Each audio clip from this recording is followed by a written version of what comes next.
Bayani ka, bayani ka, bayani ka ng tunay. Handa ka nang ialay ang iyong buong buhay. Sumama, manalo sa larong ito. Ipakita sa mundo Ang galing ng Pilipino. Halina't labanan ng pagsubok ng mundo. Hawak natin ng apoy, armas sa pagbabago. Bayani ka, bayani ka, bayani ka nang talaga. Handa ka nang ialay Ako mismo. at kaluluwa. Bayani ka, bayani Ako mismo. Ako mismo.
Matindi ang hirap na dulot ng sakit na kanser, lalong-lalo na sa mga bata. Dahil hindi lang pisikal na pangangatawan nila ang apektado, kundi ang kanilang kamusmusan at kinabukasan, unti-unting ninanakaw ng karamdaman. At sa pakikipaglaban ng munti nilang katawan sa nakamamatay na karamdaman, bukod sa medikasyon, mahalagang sandata nila ang pag-asa. At ito ang hatid ng ating bayaning doktor sa mga musmus niyang pasyente. Bilang isang manggagamot, katuwang si Dr. Socorro Martinez ng iba't ibang pasyente sa pagharap nila sa kanilang karamdaman. Pero bukod pa sa kanyang obligasyon, naging misyon na niya ang tumulong sa mga may sakit na nangangailangan, partikular na ang mga batang may kanser. Itinatag niya ang grupong KKK o Kaibigan na mga Kabataang May Kanser sa kanilang lugar sa Iloilo. Mula sa iba't ibang fundraising projects ng grupo, natutulungan nila sa pagpapa-chemotherapy ang mga batang beneficiary nila.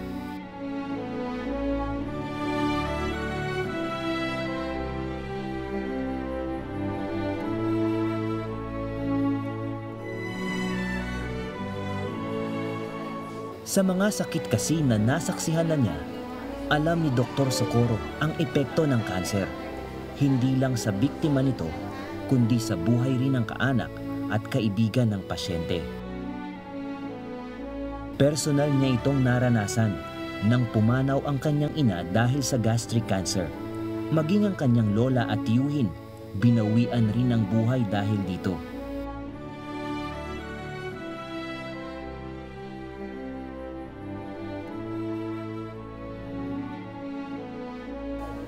Kaya naman mula sa laban ng kanyang pamilya sa sakit na kanser, isinulong niya ang advokasya kontra sa nakamamatay na karamdaman. Open na yung mind ko na maaaring mamatay sila. Malaking posibilidad talaga na kahit simulan namin silang tulungan, hindi yan mamamatay pa rin. Pero at least napasaya sila. Magandang hapon mga kapatid. Ako po si Efren Peña Florida.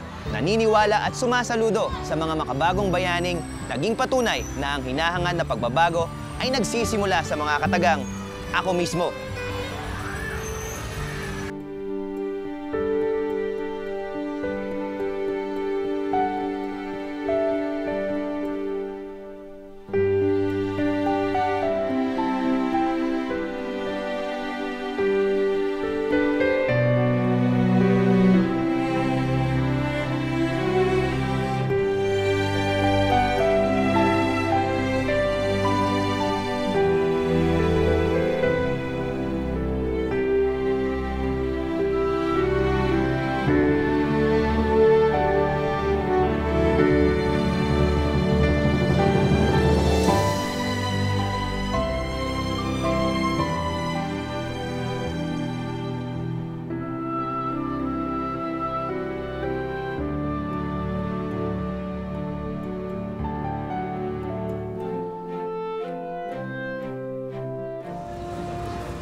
Sa ilang taong kong pagiging doktor, naging pamilyar na sa akin ang mga tagpong ito.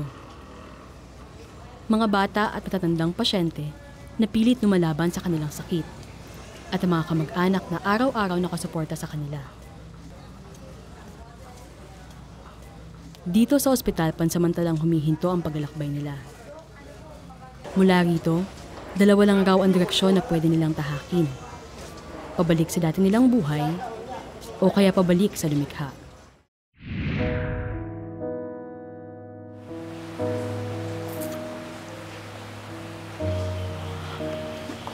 Ate,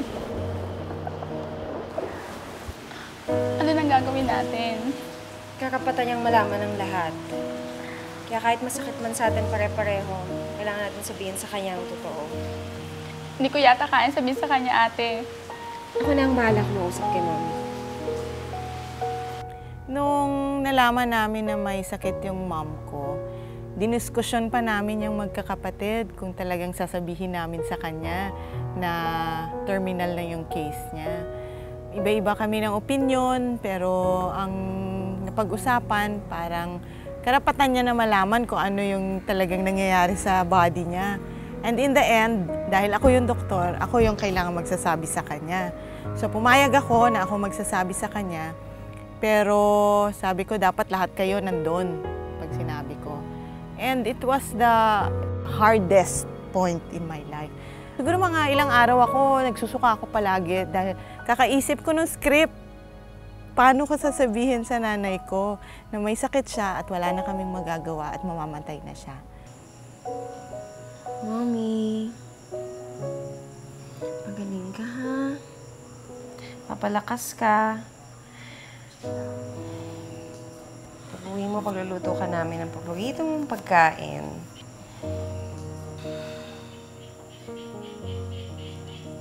Cora. Mami. Love you. Ang mom ko, nagkaroon ng cancer, namatay siya because of it. Pero before noon, yung lola ko, nagkaroon din sa cancer sa mouth. Kasi naninigarilyo siya eh. Tapos, ayun, yung isa kong uncle, lung cancer. Siyempre nakakalungkot na ma-diagnose, doktor pa naman ako. Tapos ma-diagnose yung kapamilya mo ng mga sakit na wala kang, parang you feel helpless. Lalo na yung sa mom ko, nung na-diagnose siya, hindi na siya pwede i-surgery, hindi na siya pwede i-chemotherapy, wala ka na talagang magagawa. Tsaka yung pinakamahirap doon is feeling na wala kang magawa. And maghihintay ka na lang.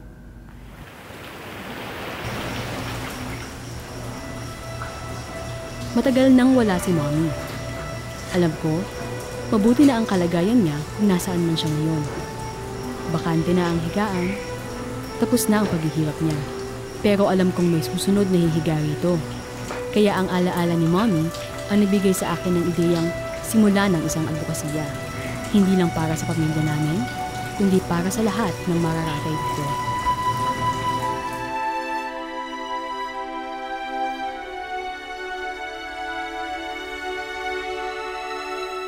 Dok, papirma po.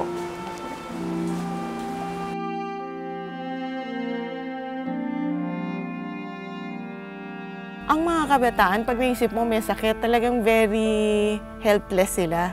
So, kahit ikaw mismo natutulong, talagang natutunaw yung puso mo pag makita mo yung kabataan na may sakit. Pag sinabi ko matulog ka na, matulog ka na! Baka nakalimutan mo, may sakit ang anak mo. May leukemia siya. Kyle, mahal ka ng nanay. Yun ang tatandaan mo. At saka, andito naman yung Lola Bibing mo, Parang awa mo na, Diyos ko. Tulungan mo po ako. Tulungan mo.